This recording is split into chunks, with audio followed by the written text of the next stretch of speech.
Hello. Before starting our communication story, I must tell you what therapeutic communication is and why it is important within nursing.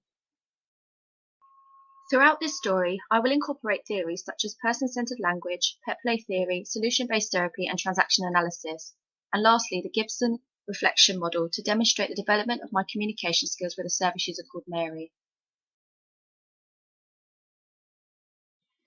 Pet play defined therapeutic communication as an important part of the mental health nurse's role, as during the development of the nurse-patient relationship, it can reduce the patient's anxiety to treatment.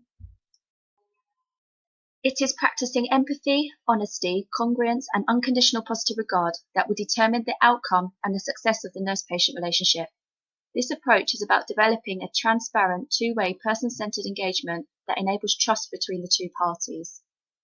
This is Mary. She has been admitted to an elderly inpatient ward. She has a condition in the form of dementia called Pick's disease and type 1 diabetes.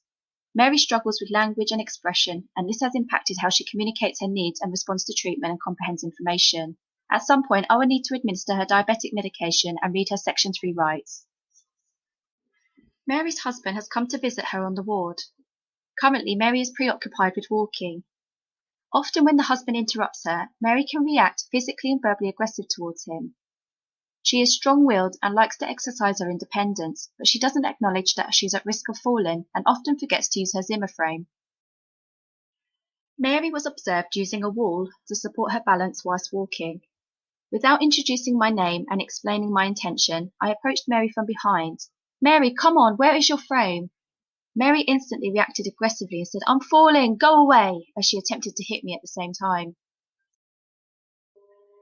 Thankfully, nobody was harmed. I eventually found Mary's frame and gave it to her. I realised I needed to learn more about Mary's condition. So I researched that it's quite common for somebody living with Pick's disease to have changes in their behaviour. This includes feeling fearful and becoming hostile. It must have been terrifying for Mary not being able to comprehend a stranger's intention to keeping her safe. I reflected on the interaction and the transaction analysis theory. I realised I reacted to the risk as though I was a panicked parent. As a result, Mary responded defensively like a frightened child. It was the orientation stage of our relationship.